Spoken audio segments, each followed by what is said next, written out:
Good morning. Good morning, sir.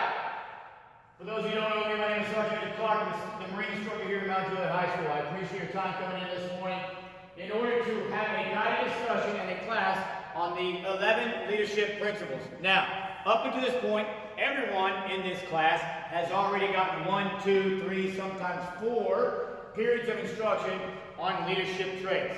I want you to understand that your leadership traits will tie directly into your leadership principles. But before we get into the class itself, I want to ask, can someone here raise your hand and tell me what the differences are between a leadership trait and a leadership principle? Yes, Ted. Leadership traits are your own personal characteristics that make you a leader, and principles are guidelines that you follow when you're leading. Outstanding. Give him one. All right. This period of instruction, the purpose, I should say, of this period of instruction is to explain and to provide examples of the 11 leadership principles. 14 traits, 11 principles. We're going to describe and provide an example of each of these said principles and explain how these principles are not only going to apply to you in ROTC, but I really want you to be able to explain how they help you out in school, how they're going to promote effective leadership, and how eventually they're going to help you either A, in the military, B, in college, or C, the workforce upon graduation. Some key words that you might not be familiar with is the word tactical. This is not a word that civilians or students are accustomed to hearing on a regular basis. But the word tactical is an action that is intended to help someone achieve what they want in a particular situation. Can anyone elaborate on the word tactical and how it's going to tie into our principles? Yes, voting. A lot of the leadership principles actually use the word tactical, and it mainly refers to how they would apply in a more of a militaristic setting. So, like I said, a lot of people don't know what that word means or how. Absolutely. Give it one.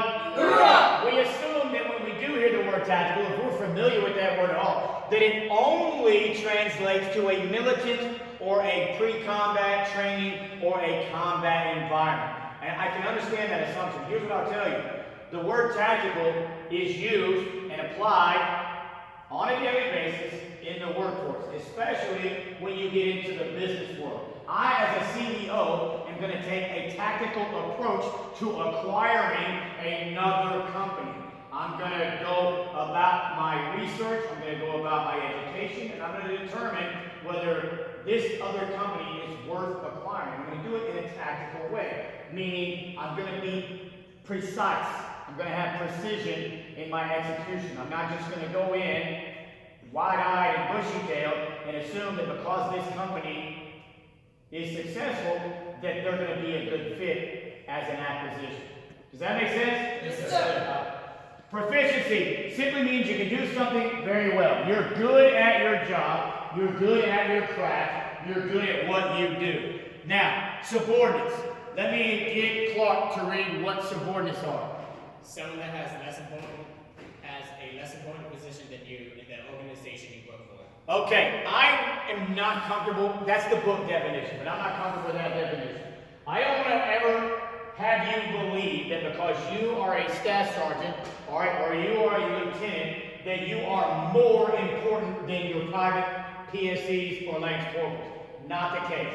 Every human being in this program, regardless of rank or ability, is equally as important as the one to the left, right, or the one in a position of authority above them. But that's the book definition. I would say my subordinates are those that fall under my charge. That doesn't mean I'm any better or worse than them, or vice versa. It means based on my rank and my billet and their subordinate rank or billet, that they just happen to be someone I'm in charge of. They're not less important, I'm just in charge of them. All right, grievances is when you believe something that has happened was unfair. We'll tie a little bit into this, probably more towards our second class on leadership principles, because today we're going to only go over the first half of our leadership principles. So before we do, and before we start getting into what the details of each are, let me ask this question. Everyone in this room, either prior, current, or in the future have, will, or are going to hold a leadership position. That's fair to say, yes? Yes, sir. All right, I've got platoon commanders, platoon sergeants, I've got fire team leaders, I've got team captains in here. Everyone has at least, for the past few months or past few years, had a taste of what it means to be responsible for other human beings and their successes or failures. So let me ask this, and I'm going to go around the room, and I want every individual to answer this question. Say, in your role, let me ask this, what is your current role in the program? My current ability is as a platoon sergeant for VA. All right, a platoon sergeant. Give me a couple of behaviors that you either have or try to demonstrate in that role on a daily basis. Leadership behaviors, traits or principles, a combination, or maybe something off the charts that we don't talk about today. One leadership principle that ties into my behaviors would be keeping my personnel informed. My squad leaders, sometimes the CEO doesn't send it out to the entire staff. She only send it to platoon commanders and sergeants. So then it's my job to distribute that information to them. And I have to make sure I do that so then they can do that to the privates and PFCs in our ranks. Outstanding. Give me one. All right, PT team captain. Same question. One of the leadership principles that definitely tie into it are like knowing your people, looking out for their welfare. You're pushing these people to do more, to work themselves, strive for better for their physical well-being. You have to know your people, who to push more, who to work with more, people that you need to talk to and build on with. Outstanding. Give her one. Clark, same question. Sending example is definitely a very good one. So, as a squad leader, which is my role, you are there with them doing everything. So, if you setting the example, doing it well, they're going to be following you. All right, absolutely. And then when we dive deeper into setting an example, we'll talk about why that is. Give it one. All right, Cadet Bosco, what is your billet? And it's the same question. Platoon commander, and I believe developing a sense of responsibility among your subordinates is one that would tie in, because my squad leaders need to pass information to my lower levels as well as LO3s and 4s, whoever's in their squad, to get correct information and make sure everything is passed correctly. All right, and when we dive deep into that one, I want to talk about the why and the how. All right, give it one. Cadet Hornby, what is your current billet? Same question. I'm the color guard OIC, and the one I find is most important is be technically and tactically proficient. Okay, I like that. Why is that? All right, we'll talk about the why then. Why is that important to you, I should say? Because I'm in charge of instructing LE3s, 4s, everyone on how to do a color guard, basically. And if I don't know how to do every single position in a color guard, left, right, forward, and both the flags, then I can't teach my cadets how to do it, and it will just look stupid in front of large crowds of people. Okay. And we're presenting them. Outstanding. All right, all great questions. And we're going to all great answers, I should say. Let's dive deeper. The 11 leadership principles are qualities of thought and action. All right? We talk a lot about leadership traits. We talk a lot about principles. I'm more focused on the action. If demonstrated daily, it's going to help you as a cadet earn the respect, the confidence, and the loyal cooperation of other cadets. Loyal cooperation of other cadets. You're going to understand that by incorporating leadership traits into your being, but applying your principles in action, that there will be a significant difference in the relationship that you have with fellow cadets here in this program than you do with Johnny and Susie, the plain old students down the hallway in math class.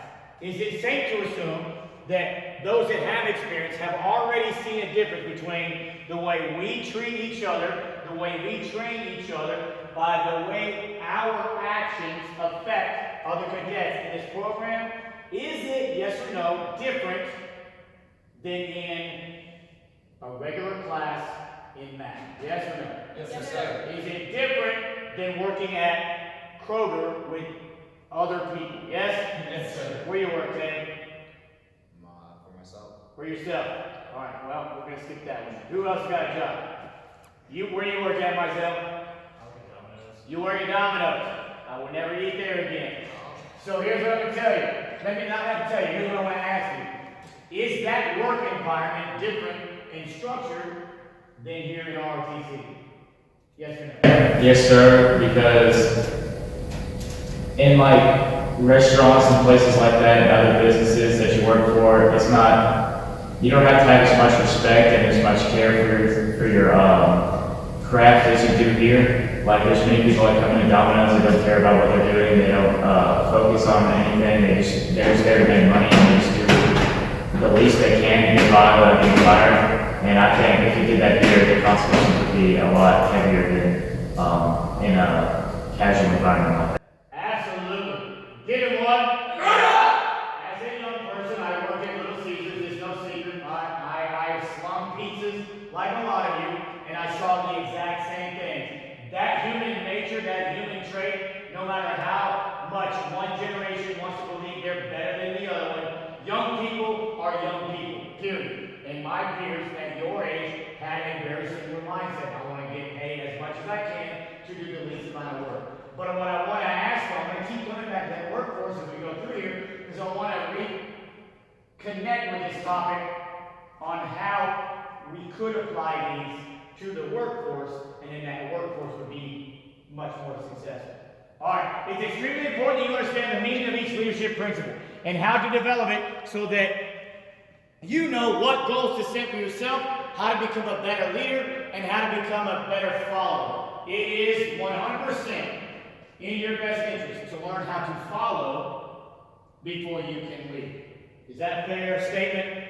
Yes, sir. All right. Why is it important to learn how to follow, McGowan, before you can actually lead?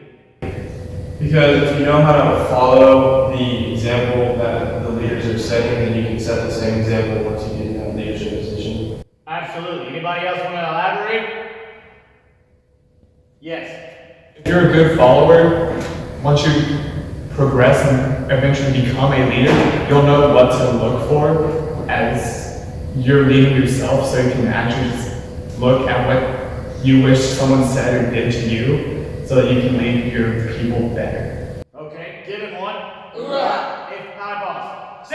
If I am a young Lance Corporal Private or PSC, right? Private PSC Lance Corporal, I should say. And I, by default, get promoted to corporal. Maybe there's just, everybody goes virtual, and there's only 3 of us in here, right? I've got a lieutenant, I got a staff sergeant, right? And I got a corporal and like maybe 4 PSCs because COVID-28 broke out and they're only allowing 4 people in the program at a time.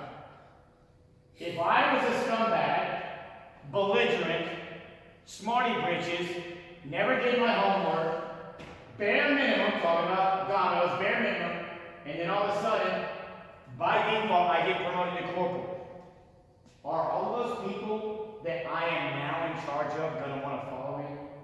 No, sir. Why? Why is that? Because you weren't trustworthy when you were a follower, so there's no reason they should believe you'll be a good leader. I love that word, trust. They will not have trust or confidence in you. Great, great word. And it should come up a few more times during this period of instruction. Give it one. All right, so let's talk about the principles themselves. Let's get into the meat and to the potatoes. 90% of the way we memorize our information in the military is through acronyms. There is an acronym that we've already been going over since the day we walked into this classroom in LA1 for our leadership traits. Our traits. What is the acronym for our leadership traits? 1, 2, 3, go. You good? You good? Traits. Let's start down again. Leadership traits. 1, 2, 3, go. JJ did type up. JJ did type up. Now that one has been committed to memory since day 1. Let's talk about an acronym that's going to help us memorize our principles. Our principles. There is an acronym for principles. Cadet Boswick. What is that acronym for principles? KKB Mets Kids. So I'm going to cycle through these. They're going to pop up on the screen. I'm going to hit that letter, and then I'm going to hit that principle. Here we go. K. Know your subordinates. K. Keep subordinates informed. B. Be technically and tactically proficient. M. Make sound and timely decisions. E. Employ your command in accordance with its capabilities. T. Train your subordinates as a team. S. Seek responsibility and take responsibility. K. Know yourself and seek self-improvement. I. Ensure tasks is understood, supervised, and accomplished. D. Develop a sense of responsibility among your subordinates. S. Set the example. Give yourselves one. Hurrah! Give Boswick one. Hurrah! Alright, so we're going to roll through the first six. First six leadership principles. Let's dive deep and have a discussion. Know yourself and seek self-improvement is the number one regurgitated leadership principle out there. It's the easiest to remember, but it's probably on the tip of most of our tongues because in my opinion, it's probably one of the most important leadership principles out there. Know yourself and seek self-improvement. Cadet Thompson, read me the definition of know yourself and seek self-improvement.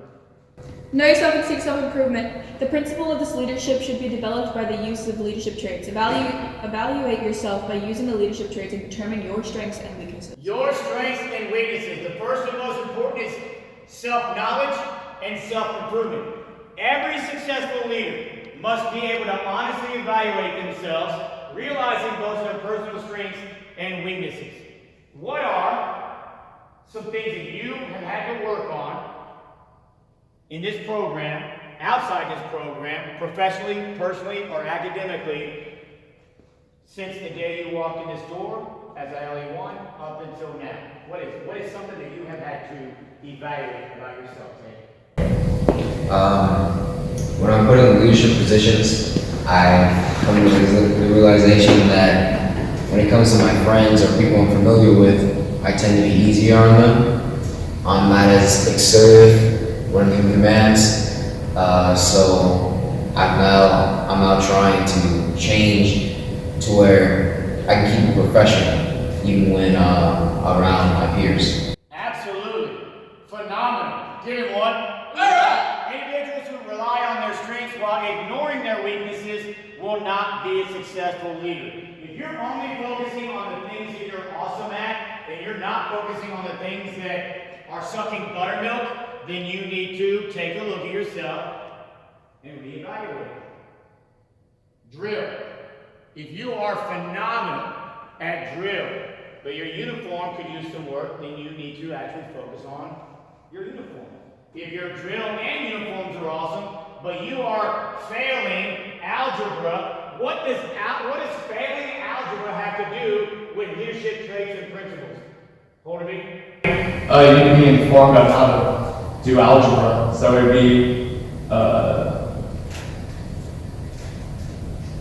be technically, Okay, kind of technically and tactically proficient.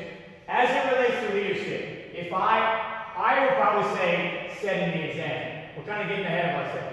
But if I don't know myself and I don't seek self-improvement, and I am going to stand in front of another bunch of human beings and tell them, hey, you cannot go. I'm the leader, and I'm telling you, our requirements for you to be able to go to a drill meet, to a rifle match, to a physical training event, to one of the Spartan races, to one of our volunteer opportunities, you have to have no zeros in the grade book. And I'm standing up in front of you telling you that you can't go. I'm going to go because I'm the leader, man in a boo-boo, stick your head in doo-doo, but you can't go because you got zeros in the grade book.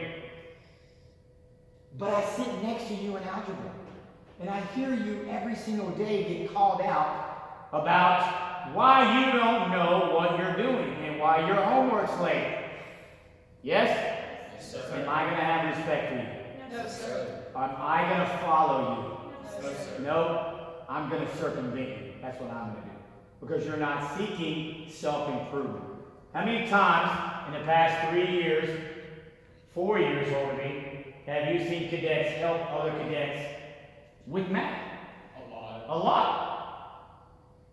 On most occasions, it's that cadet, it's not just the leader recognizing the deficiency in the subordinate, it's the subordinate recognizing their own deficiencies and seeking self-improvement by getting assistance from someone who just happens to be better at math. Is that a fair assessment? Yes, sir. Know yourself and seek self-improvement. It's, in my opinion, one of the most important, but sometimes it's the most overlooked.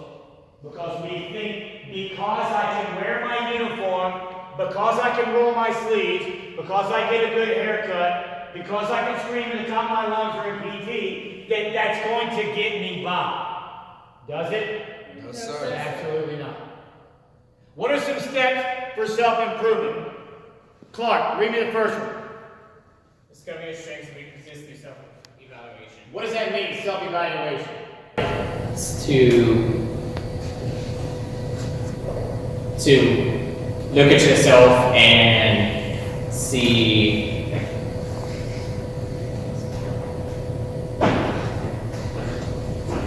You're on the right path.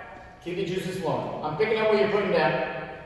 to see like all of your strengths and weaknesses at the same time. So self-evaluation, to know what you're good and what you're bad at. All right, absolutely. Give him one. Evaluating others in order to determine how they can improve their own weaknesses. As a leader, you're not just responsible for yours, you're responsible for your subordinates' strengths and weaknesses as well. All right? A lot of times, you're going to be responsible for using their strengths to the unit's advantage. Not just focusing on developing their weaknesses or developing your weaknesses, but taking the strengths, your own, and your subordinates, and then forcing them to spread their strengths to other people and help them out, because it's going to work conversely as well. Having others, seniors and subordinates, evaluate you and provide feedback. Check this out, right? Y'all know the history, right? Hoorah, Sergeant Major E9 Marine Corps, can't get promoted. I'm the top dog, 25 years, yada, yada, yada. Listen to me. Every single time, one of my Marines would check out of a unit. They do 3, 4 years, they get orders, they move on to something bigger and better, and they're moving on with their career. Every single time a Marine would check out of my unit, I don't care if they were a Lance Corporal or whether they were a First Sergeant or Master Sergeant. When I completed and conducted their checkout, they had to, before I would let them go, they had to bring me 5 things that our unit was doing wrong in their opinion, and 5 things that they thought I was doing wrong in their opinion. And I would sit down and I would get their perspective on my leadership, their perspective on our unit readiness. And I'm telling you, of the 5, 3, they were just complaining, right? But every time, there was at least 2 legit, real, solid, good nuggets and good takeaways. I was setting my ways. I have been setting my ways for a long time. But I'm now so setting my ways that I can't take advice or recommendation or corrective action from someone who is subordinate to me, because they bring a fresh, newer idea that maybe I didn't know existed. So don't just look yourself in the mirror and find out what your weaknesses are. Ask others what they think your weaknesses are. Because sometimes we get into that perfect mirror mindset and we think that we're all that in a bag of chips. When in reality, we need to walk into the hall of mirrors at the carnival and see how other people perceive us. You get where I'm going, right? Yes, sir. Right. Some other steps for seeking self-improvement are through study and observation. We talk about observation, let's talk about study. Isaiah, how can you better yourself by study? You can better yourself by studying. So if you need to teach your subordinates something or anyone something, you can know what you're talking about and you can sound like you know what you're talking about and let them know. Right. Well, you want to know what you're talking about instead of just sounding like what you're talking about. But yeah, you know what you're talking about. But you're absolutely right. It's very important to do the research before you open your big fat soup cooler and then accidentally teach someone something wrong because you were too lazy to make sure you were teaching it right. Is that what you're trying to say? Absolutely. Give it one. Shadowing a strong leader is another way to develop. How many times? Give me some examples where we partner you guys up with one another or mirror you up with someone who is better at something than you are. How many times does that happen? Yes, Lord. Last year, Babe would always grab me for color guards and he would pound it in my skull and tell me how to do everything. So much. As much as we be made up, Babe was pretty stinking good as a color guard, yes?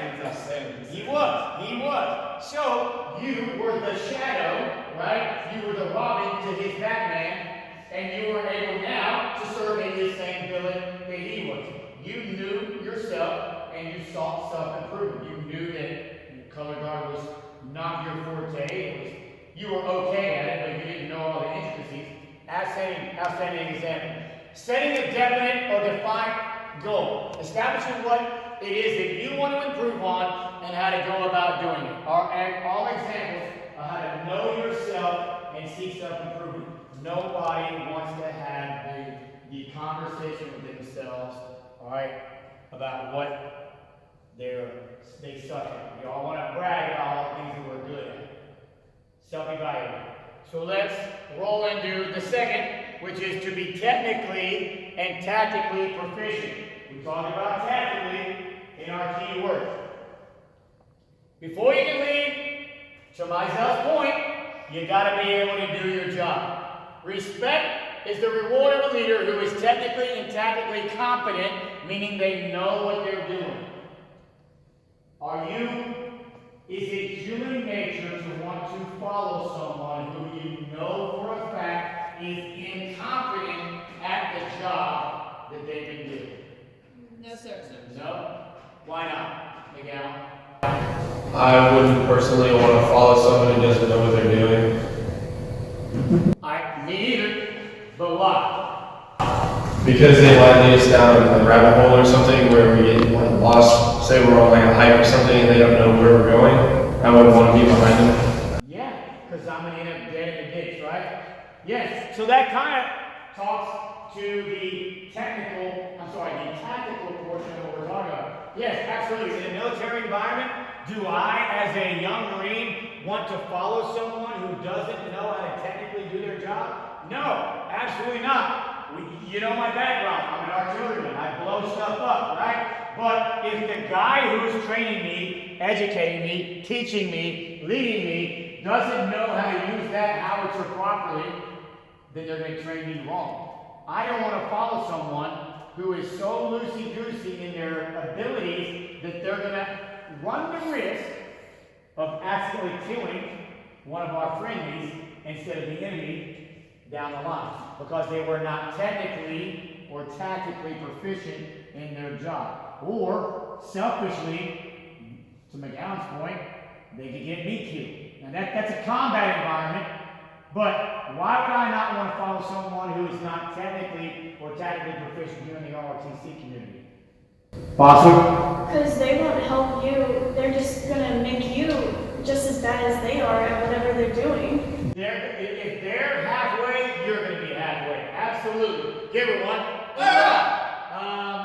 Thompson, read me that last bullet. Technical and tactical training can be gained through books, classroom instruction, or on-the-job training. All right. How is that their book learning going to help us? Take reading. You like to read? The answer is no. No, sir. But we have to, yes? Yes, I do. All right. If you don't like to read, then go find some fiction, something that interests you, and I promise you, once you read that first novel that gains and garners your attention and keeps it, then you will be more likely and more willing to read about stuff that maybe you think you won't enjoy. Maybe you won't enjoy it, but you'll be able to better understand it. So why is that their book learning important for us as a leader? As a leader, when it comes to reading, Reading things that are around my job, they give me the information I need to be an effective leader. One example would be drill. If some cadet comes to me asking about how to do a right phrase properly, and let's say I don't know the information, so I have to go look it up and then get back to them, I can look at my cadet handbook and I can read about it, and then I can effectively teach them how to do it. Outstanding. Give it one. What about on-the-job training? Let's talk classroom environment, classroom instruction with on-the-job training. Why is it important? Why is it valuable? How can we become better technical and tactical leaders through on-the-job training? Myself? So, for an example, if we're outside doing colors and one of the people did not hold flags, you could fold the flag and show them how to do it, and then maybe the next flag you could let them fold it and do it exactly like you did it, and then teach them as they're doing it how to do it correctly. Outstanding. Give it one. As a cadet, you're going to take every advantage of learning what your ROTC unit provides. Classroom instruction, joining study groups. We talked about that a moment ago. We have not had as much opportunity this year due to the restrictions to get in, groups together and do classroom study in person. But how many of y'all either are aware of, responsible for, or been part of the Zoom meetings and Google Meets and things that you guys have done this year, not in person, but online with one another to do OJT or to become better tactical or technical leaders through electronic communication or electronic means? Who's holding Zoom meetings or classes of your own? Give me an example. We hold, most Mondays we are holding Google Classroom meetings to go over the lesson plans that are posted on Grievances with the only ones in our squad. Outstanding. Give her one. So we don't have to have access to the classroom. We don't have to have access to the school. In today's environment, we can do that electronically. Yes? Yes, Which is great, but nothing will ever replace human interaction at all. But it's a good way to compensate for the fact that we don't have that luxury, at least this year anyway. All right, close order drill. To attend extra practice, do you have to be on the drill team to show up for? But when you actually get up there, it's hard to look at all of those people and correctly say the command and with confidence. With confidence. Why are we forcing, I wouldn't even say forcing, a lot of y'all to this point are volunteering. Why is it important for us to have you get up in front of PT, even though you're not in a leadership position or billet? Why is it important for us to thrust that upon you? Either A, you to volunteer to get up there, or B, to be voluntold to get up there. How does that help you grow as a leader? How does it grow as an individual? And how does it help you in other classes or in the workforce? You want to answer? Go ahead. It helps gain that sense of confidence that you know what you're talking about, and even if you don't at the moment, you're learning. And then when you finally, when you get it and it clicks and you understand what you're doing, the confidence to speak to a group of people and lead them, it's like no other. You know what you're doing, you're confident in yourself, and it helps in everything else you're doing. How does that help you, McGowan, in other aspects of your life? If someone at my work needs to be trained on how to do something, I can figure out how to do it or get taught how to do it and then teach them, learn how to teach them. With confidence, yes? With confidence. That's the key right there. Same as our uniform inspection.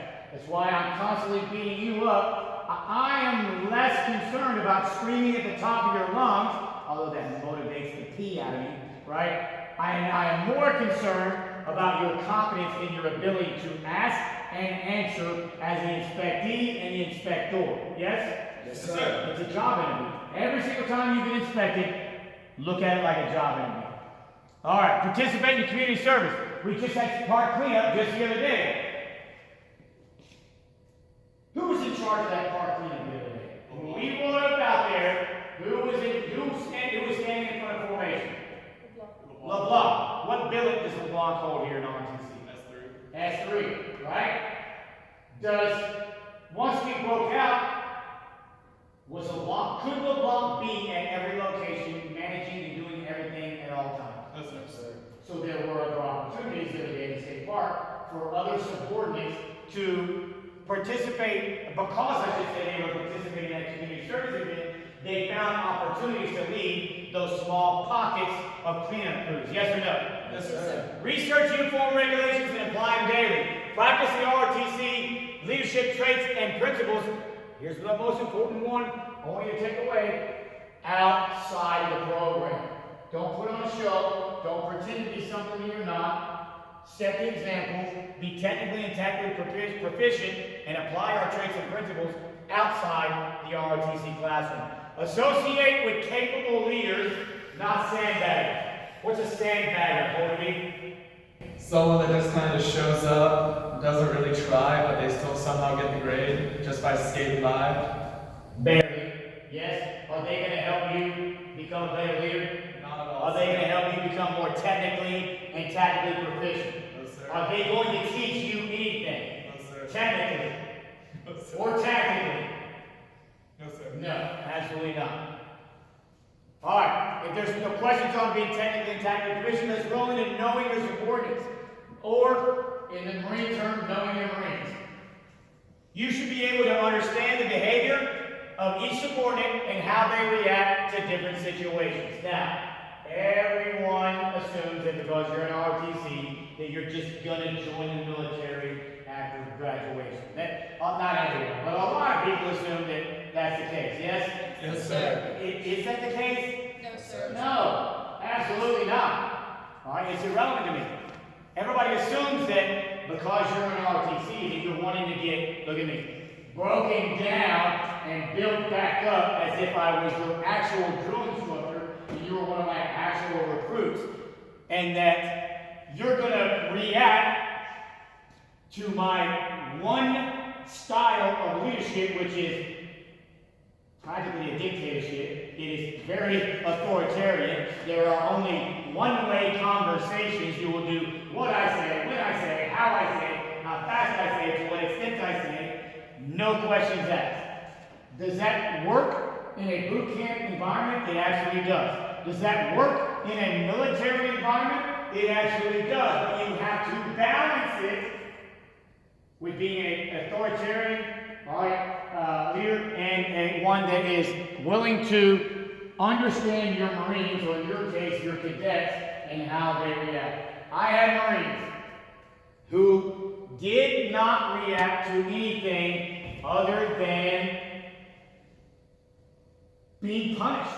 Like either punishing them through taking rank, punishing them through taking money, punishing them by putting in the brig, punishing them by restricting them to their rooms, punishing them by taking away all of the things that they liked, their liberty. They weren't allowed to go out in town. All right, there were cadets, not cadets, there were Marines, there were recruits who only responded to physical punishment. It wasn't until they were laying half unconscious in a pile of their own sweat before they got it and said, you know what? I don't like this anymore. I'm going to start listening to that little loudmouth guy so that I don't get in trouble anymore. Conversely, there were Marines who we had a father-son type relationship, and like my own children, all I had to do was look at it like, are you kidding me? And they would do just that. I'm sorry, sir. That's all I had to say. And the next day, boom, they were in like twins. That next day, they were right back to being all of that, a bag of chips, and a cupcake for dessert. Yes? Yes, sir. It just depends on their background.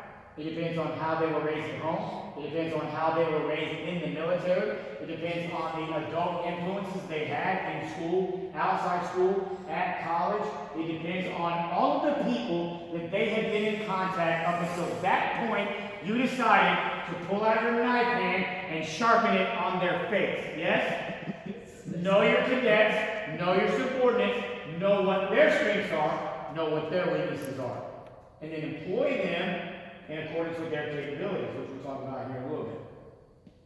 This knowledge knowing what's going on in your cadets' lives will help you lead them. And it's going to allow them to gravitate more toward you, or for you to unwillingly or unknowingly push them further and further away. Not knowing what's going on in your cadets' lives will prevent future problems. The knowledge of what's going on in your cadets' lives can prevent the future problems, and this lack of knowledge could endanger the success of the unit. Myself, go ahead and read me this next bullet here, please. Know your subordinates. Knowledge of each unit member's personality will enable you to decide whether close supervision is needed and when to and whom to investigate.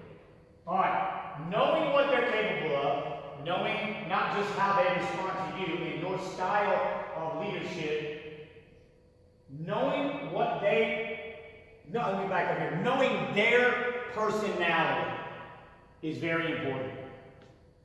Half of leadership isn't leading people, it's leading their personalities.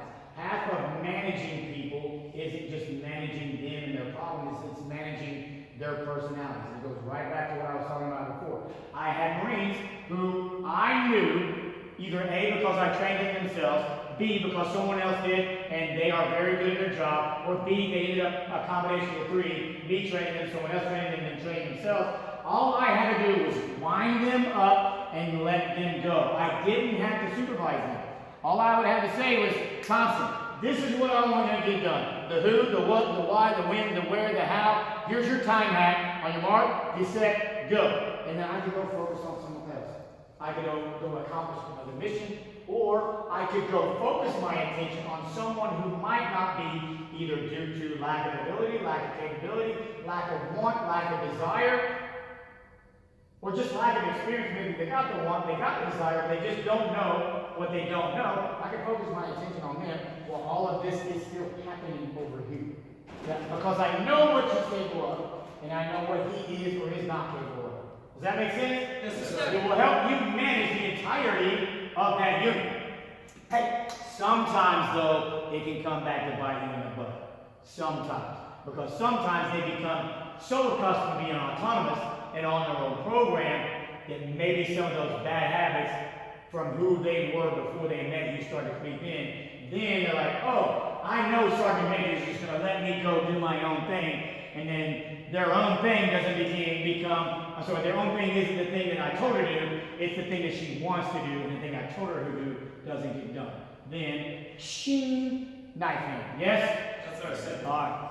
Always place your unit's welfare before your own. This is something that the human in us has a very difficult time comprehending. Why? It is imperative for you to put the unit's welfare, your subordinates' needs, before your own personal wants.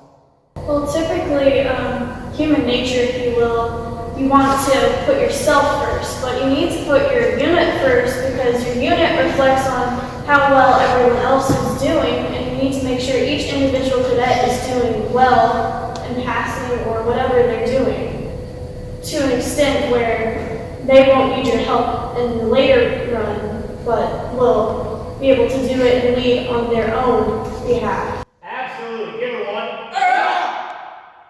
Upon recording this class, it is a Saturday morning at 9:16. On an average Saturday morning at 9:16, where would you have normally been, Mizell? In bed. In my house. In your house? McGowan? Asleep.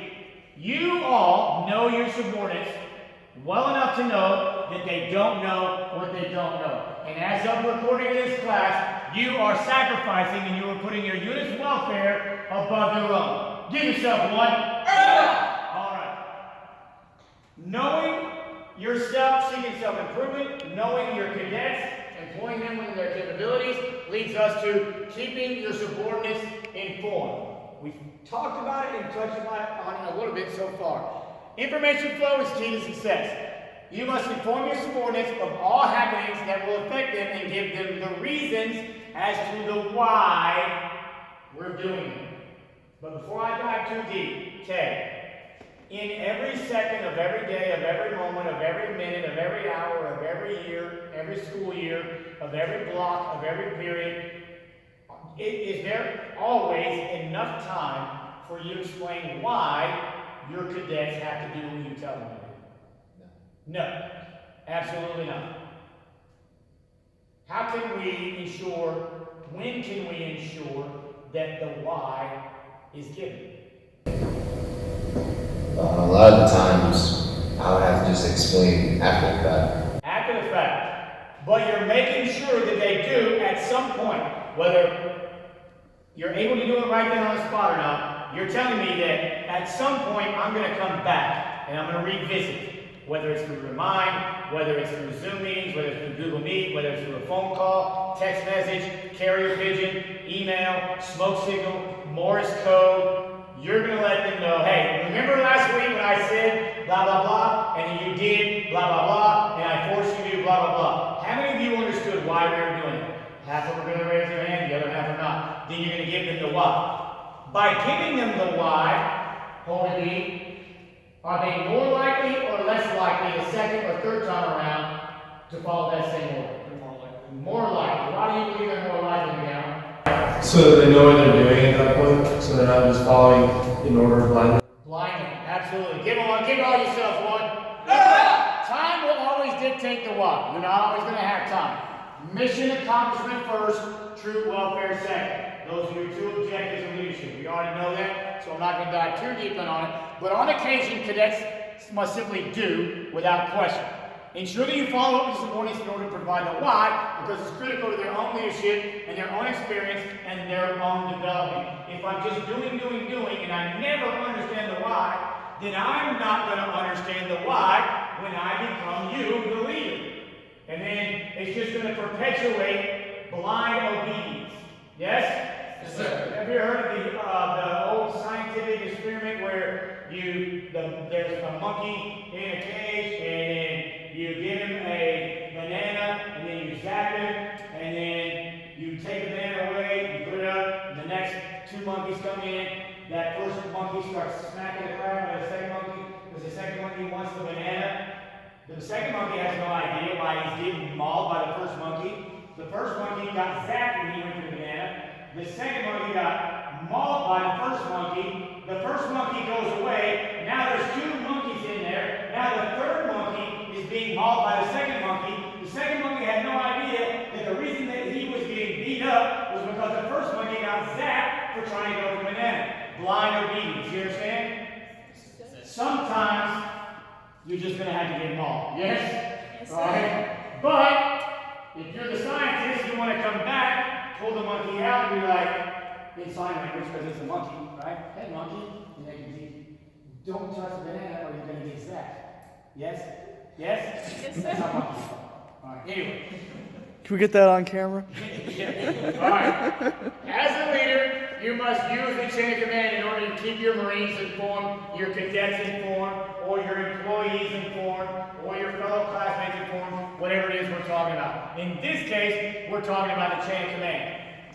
You gotta be alert to rumors. Oh my goodness. Can anybody give me examples of how bad information flow has had a negative effect on you and your cadets? Yes, Ted. Example, you said today, someone thought the birthday ball was this morning. Yes. It's at 11 o'clock last night, I got an email from a cadet who said, hey, I'm not going to be able to make it to the birthday ball tomorrow. Me either. I'm not going to make it either. I don't know which birthday ball you're talking about, but the two of us will be absent. So if I'm not there, I guess it's okay for you not to be there. Yes, bad information flow. Bad information flow. You want to replace rumors and replace scuttlebutt with the truth. The second someone starts gossiping about what they think is going on, or gossiping about what they think is up with the other cadet, and you, let me get back up. What I was going to say is whether you know it to be true to squash it. I don't care whether you know it to be true or not, squash it anyway. You understand? If you're not able to dispel the rumors and replace it with factual information, at least squash the actual concept of rumor mill spreading. Yes? Because it's going to cause hate and discontent amongst senior and subordinate leaders and leaders and their followers. Yes? Yes, sir. Solid, good information flow. So, that leads us to setting the example. Before I tie into setting an example, I want to ask for an example on how to set the example in ROTC. Yes? Tight sleeves. Tight sleeves. Why is that important? Because if you're setting the example of having tight sleeves when you're wearing your uniforms, then the subordinates are going to look at you and say, oh, I want those same sleeves. And they're going to figure out how to roll, or go to someone and have them teach them how to roll. Wearing this uniform is a matter of what? Personal pride. Personal pride. There's only one room in this, one Marine in this room right now. That's me. You have the privilege of wearing my uniform. Yes? Yes, sir. And when we wear it, it's a matter of personal pride, but it's also a matter of pride, dignity, and respect that we're showing to soldiers, sailors, airmen, Marine, and Coast Guardsmen who have worn any version of a uniform to protect our freedoms and our rights. So, something as simple as wearing your uniform with tight sleeves will show other cadets that although this is the easiest uniform to wear, we wear it with pride and dignity. We don't wear it as camouflage digital pajamas, right? Yes, sir. All right. Good example. The attitude of do as I say, not as I do is not something that a leader should have.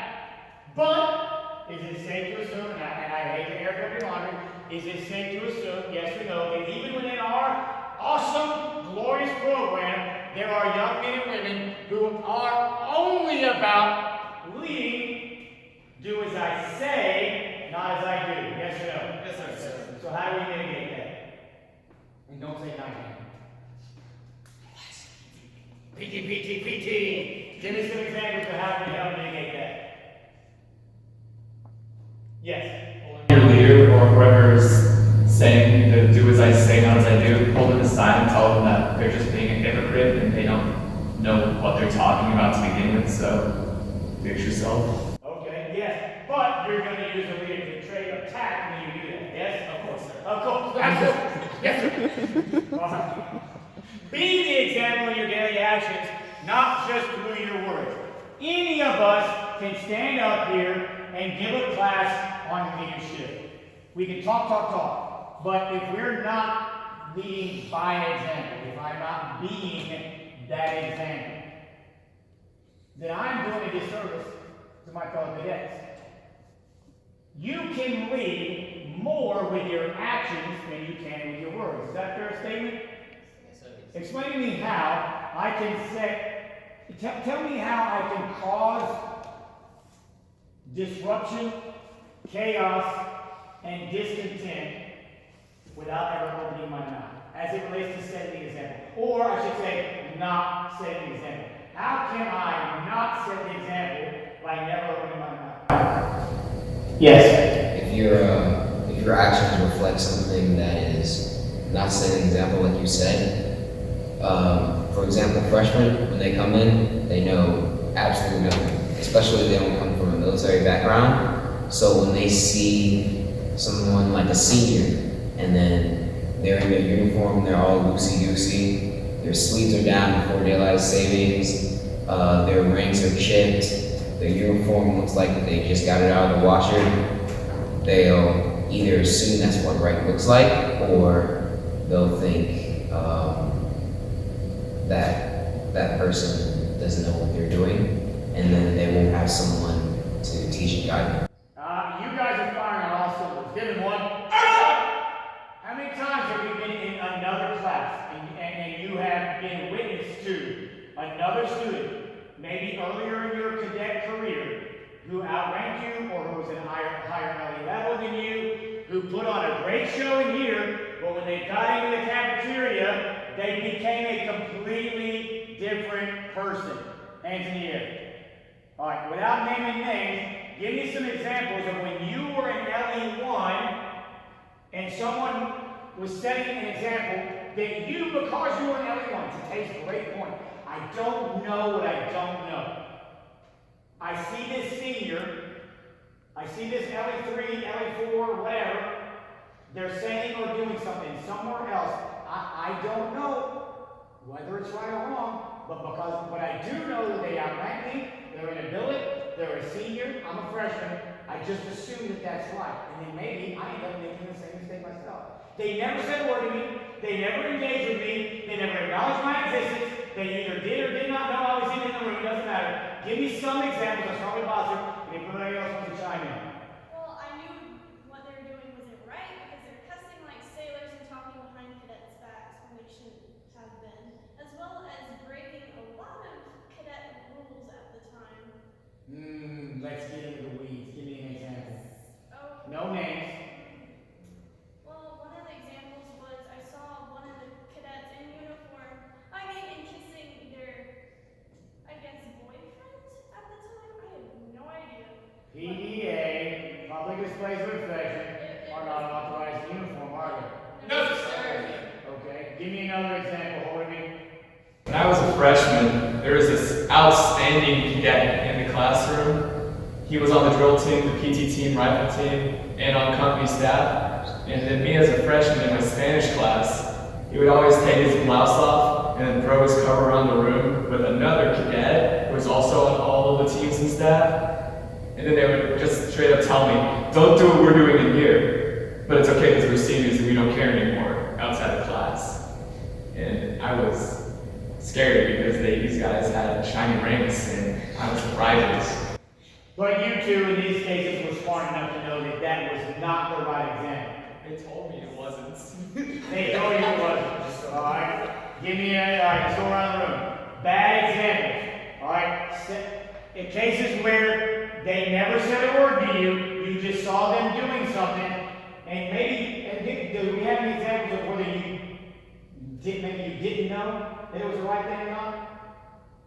Or we just all knew? Because Major and Sergeant Major said don't do it, but they were doing it anyway. Yes? I know now that when you walk around, you have to keep your cover with you, but in the cafeteria, as an LE1 during the first uniform, the uniform was on Monday. There were cadets that would leave their covers on the cafeteria table, so I had assumed that was the correct thing. Yeah, you thought that was just the norm, right? Because a bunch of cadets were leaving their covers on the table to go in the line, and that was just what I had assumed was correct. It wasn't until later that I had known that you have to keep your cover on you.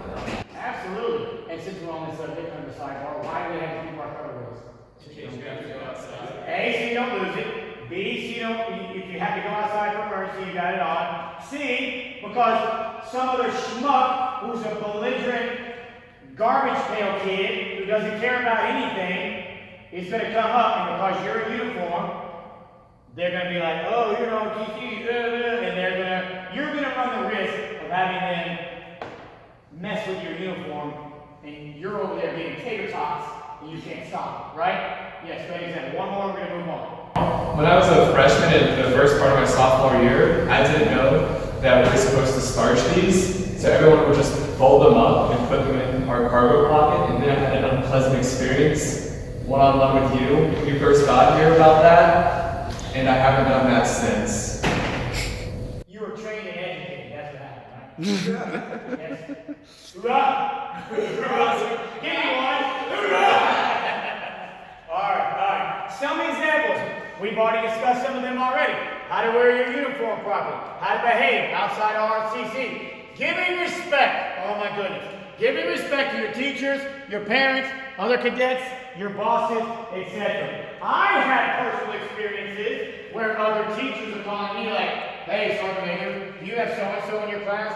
Yes, I do. All right, well, this is what happened. Blah, blah, blah, blah, blah. Oh, really? Okay. And then we have to train, mentor, coach, counsel, and educate. That's what we do. Hoorah! All right, look, here's the deal. Don't put on a show. Be the example. Don't fake the funk.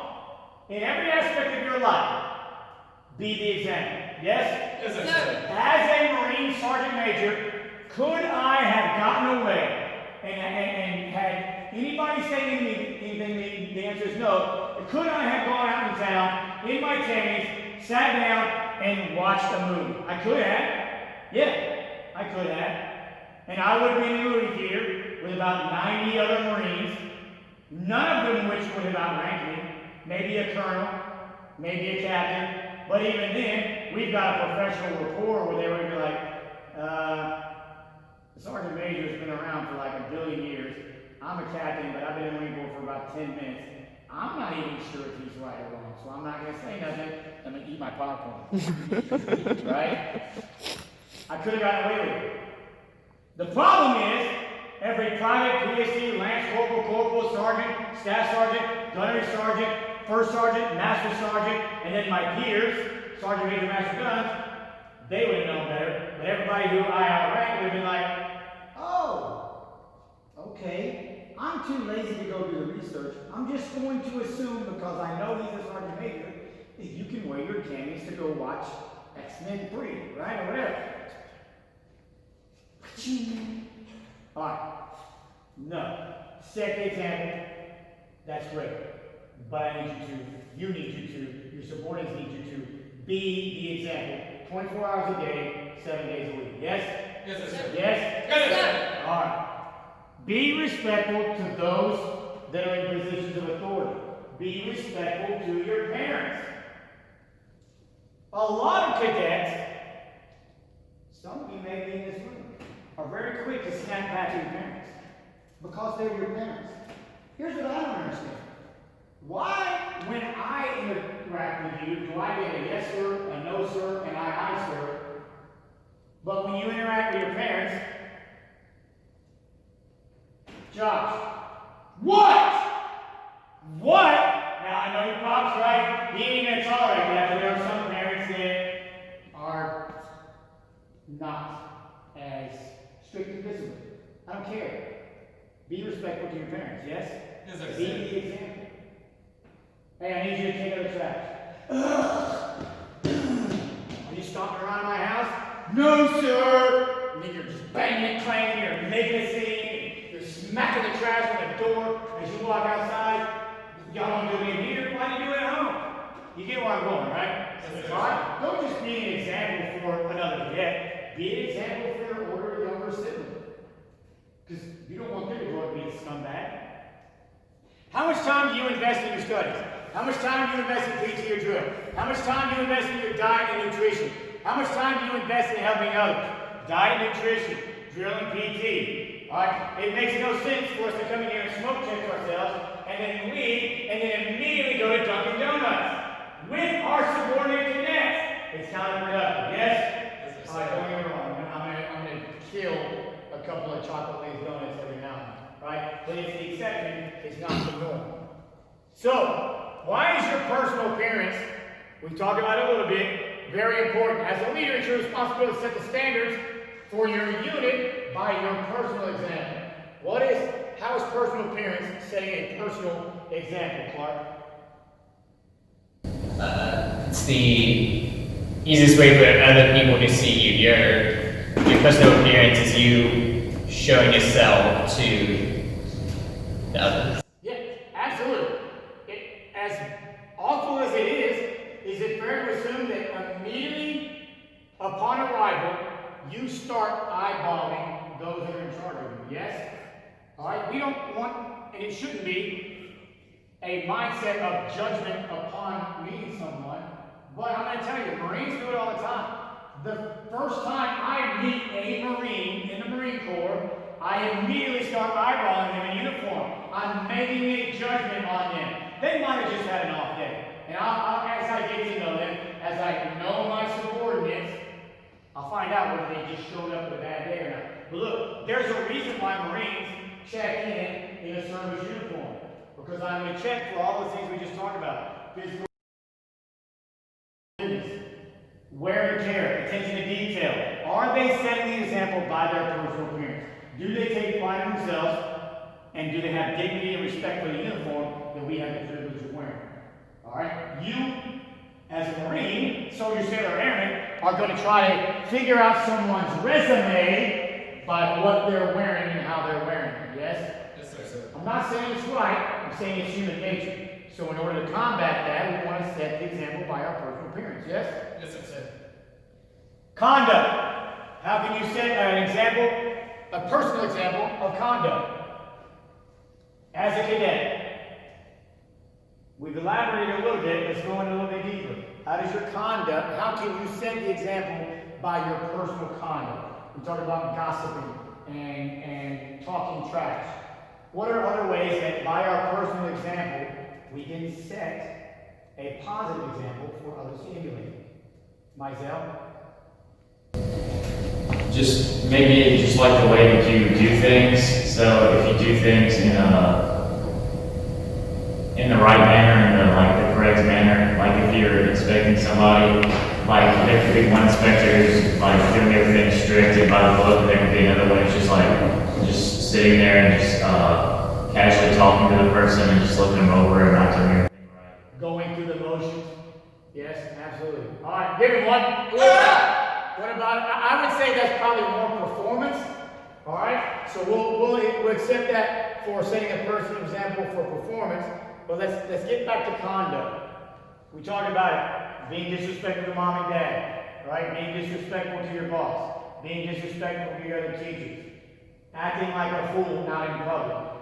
Conduct is simply behavior. 24 hours a day, 7 days a week, your attitude and your approach to dealing with other human beings. Yes? Yes, sir. All right. Ensuring the task, we're going to move on. To ensuring the task is understood, supervised, and accomplished. All right, look at me. There is a difference between telling someone to do something and making them do it. Making sure your unit knows what's expected through effective communication, we talked a lot about that, and through supervision. Communication. Don't talk down to or above your subordinate's experience level. Communication should be clear and concise. What does that mean? Don't talk down or above your subordinate's experience level. Yes. When it comes to talking down to your subordinates, it means to not stand on a pedestal when you talk to them. Okay. Speaking to them, I wouldn't say you should lower yourself to their thinking level, but they should want to talk to you. It shouldn't be like you're so, oh, I'm up here because I'm a star sergeant. Look at me. Yeah. You want them, because you want them to come back to you afterwards. But if you're a big jerk and you're just talking down to them, I wouldn't want to come back. I absolutely agree. You might have all the knowledge they need to be successful. You might be all that in a bag of chips. You might know everything that they need to know to be successful. But instead of coming to you, I'm going to avoid you, and then that in turn is going to hurt me because I'm not getting what I need as it relates to effective communication. Absolutely. Give him one. All right, so Thompson, what does it mean to communicate above your subordinate's experience level? You may know more than your subordinate, so when you are giving them, when you're talking to them or telling them what they need to do, and you're telling them something they don't yet know, they're not going to understand. The information isn't going to pass clearly. They're not going to be able to perform the task right. You need to be able to talk to them at their level so that they understand what you're trying to get done for them, or you're trying to get done for them to do. Absolutely. Give her one. Right, we all watched Barney as a kid, right? Yes, sir. I love you. You love me. All right, there's an overring term, right? Breaking it down Barney style. Barney taught you your ABCs, right? Yes? Elmo, break it down Elmo style then, yes? You don't want to talk down to them, all right? But you don't want to try to make yourself look better at their inexperience, as a result of their inexperience. So, you're just going to break it down to their level and use terms or explain it to them in a way that they would understand because they don't have maybe the terminology or the on-the-job training experience that you have. What's become second nature to you, they have no clue what you're talking about. Does that make sense? Yes, sir. All right, so we being an agent, I try to avoid using big military terms in jargon. We talk differently amongst one another than we do with y'all. we break it down to your level because you don't have the same experiences that we do. Not to say that you're dumb, that's not the case. To your point, you're not dumb, it's just you don't know what you don't know. So you want to effectively communicate. Don't talk down to them, and you want to communicate so that it is clear and concise to them. Does that make sense? Yes, sir. Because a lot of times, when you're rattling it off and you're going and spitting your venom out 90 miles a minute, you know what you're talking about. You know that you're communicating with them, but you might not be doing it effectively. Supervision. Supervision is very, very important. This goes back to what I just said. You can tell somebody to do something, but that's different than making them do it. Under supervision may result in an inaccuracy of the task. Over supervision can possibly hurt initiative. So let's talk about under supervision. Why is it important for us to supervise the task given? McGowan?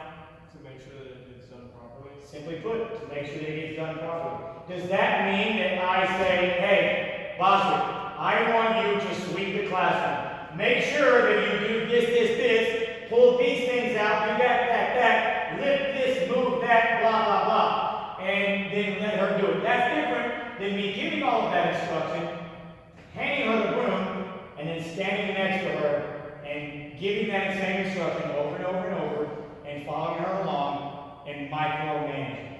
Those are two very different ways to lead, yes? Yes, sir. Now, based on their experience, I might have to micromanage, at least the first couple of times. And that's okay, but as they gain experience, you get back off. Yes? Yes, sir. Yes? Yes, sir. All right, let's talk about how over supervision can hurt initiative. Orderly, what does it mean to have initiative? You drive to do something.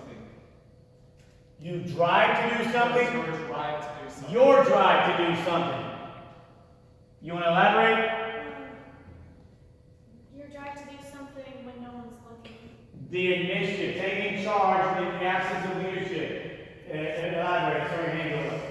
To do something without being told. To do something without being told. All right, over supervision can hurt initiative. So, for example, if I provide an opportunity for, I don't know, a color guard captain to host and manage a dress blue uniform inspection in the absence of the leadership, I am providing an opportunity for them to lead without being micromanaged. But if when that leader comes back and realizes that either A, it didn't get done, or B, it didn't get done properly because it was not properly supervised, then that leader's probably going to have to take over again and then over-supervise, at least for a little while, until that color guard captain realizes that they under-supervised the first time around. Yes? Yes, sir. Throughout? Throughout. I'm not naming names or anything or calling anybody out. I'm not saying anything. It's just an example. I mistake, sir. Just an example. Was it you, Jorge? Which time? Yeah, exactly. All right. But you get my point. How can over-supervision stifle initiative? Mizell? So if someone just thinks that you're going to tell them every little detail and just watch them as they do it and make sure everything gets done exactly how you want it to be done, then they're not going to take the initiative to do that on their own. And they're not going to be like, oh, well, I have to do this when I do this. They're going to just think, well, I don't have to think because this person's just going to tell me exactly what to do after. Absolutely. Give it one. All right. So there's the first half of your 11 leadership principles. As we roll through, we started off with some things that we were already applying. Now I want to end it on things that maybe after receiving this class, we could add to our repertoire and we could apply in the future. So, working backward from the class to the front, this time, myself, give me one or two leadership principles that we've talked about already that you probably could use to put in your toolbox in the future.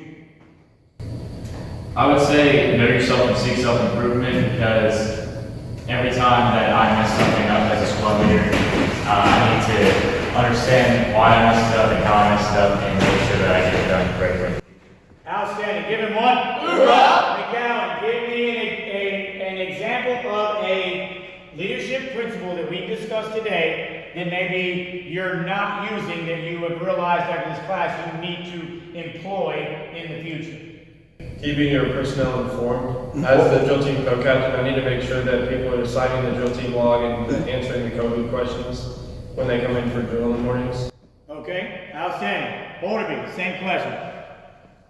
Mine is the same as McGowan's, keep your personnel informed, because I need to start getting different people on color guards, but there's just not a lot of cadets that know how to do a color guard well. So that limits my options, and I just haven't had time to actually train new cadets on how to do it yet. All right. Boswick, same question. For me, it would be ensure that the task is understood, supervised, and accomplished. I got the supervised and accomplished part down. It's just I'm not really explaining much on information that's getting passed. I think I should start doing that more and elaborating. Rob? Clark? For me, it would be know yourself and seek self-improvement. So for the example you gave, it's like if you look yourself in the mirror and think like how, like if you look only at your strengths and not your weaknesses, then you're not doing well. But for me, I need to look more at my strengths than my weaknesses, because I've only been looking at my weaknesses recently. So I need to look at my strengths and work on that. You need to work on your strengths? I need to, Are you saying you've only been focusing on your strengths and you need to focus more on your weaknesses? I've only been focusing on my weaknesses. I need to more focus on my strengths and what I can do. Okay, so you want to find balance. Yes. All right, give it what? Hoorah! All right, Thompson, same question. Same as Boswick, ensure that the task is understood, supervised, and accomplished. For things like 5Ks or the Spartan races and mud runs and all this, I have to work with the working party, with my co-captain, and if I can't get what I need, if I can't tell them what I need done in a concise and orderly manner, then it won't get across to them. And I don't need to over-supervise, but I definitely need to check in every once in a while, make sure that everything's still going according to plan. Follow up, follow up, follow up. Telling someone once is not leading. Telling someone once is not communicating. It's not ensuring that the task is understood and supervised. I'm telling them, but is it understood? The only way to make sure it's understood is to follow up. The squeaky wheel gets the oil. If all else fails, annoy people into doing what they need to do. If you don't do it for any other reason than to shut me up, at least it's getting done. Does that make sense? Yes, sir. I'm not necessarily saying beat them up, right? But follow-up is good. Follow-up is imperative to making sure that leadership principle is successful. All right, last one. For me, it's knowing your subordinates and looking for their welfare. As a platoon sergeant, this year, I don't know more than half of my cadets that are under my charge, because I'm not here for half the time, and then we're in different classes. And recently I found that I was trying to look for one specific cadet and I couldn't reach him at all because I just didn't have any information on him. My squad leader wasn't doing his job properly and I couldn't find him. So what I'm going to be working on is trying to learn everyone who is under my charge so I can effectively lead them. Outstanding. Give yourselves one. Hoorah! Yeah, great example. And I would recommend that you find opportunities to get to know your cadets outside of this environment. I'm not saying you got to be friends with them because personalities are different. All right, your sole purpose in life is to be the wizard master in your mom's basement playing Dungeons and Dragons, right? All right, her sole purpose in life is to be, I don't know, the next Spartan race champion or whatever interests you. But you all have a common interest, and that's ROTC. So find those opportunities, either socially distanced but in person or online, to get to know your cadets. Find out what makes them tick. Find out what they are good at, what they're bad at, what their strengths are, what their weaknesses are, what their personal likes, dislikes are, what's going on in their personal lives. Because that's going to have an impact on how you lead them. Yes? Yes, sir. All right. All great answers. to very simple questions. When we come back on the second time of, on the second period of instruction, we're going to roll through the second half of our leadership principles. All right, I'm very grateful for your time. I'm grateful for you setting the example. I'm very grateful for you sacrificing your time on a Saturday to come in so we can have this prepared for our LE1s virtually. Give yourself one. Hoorah!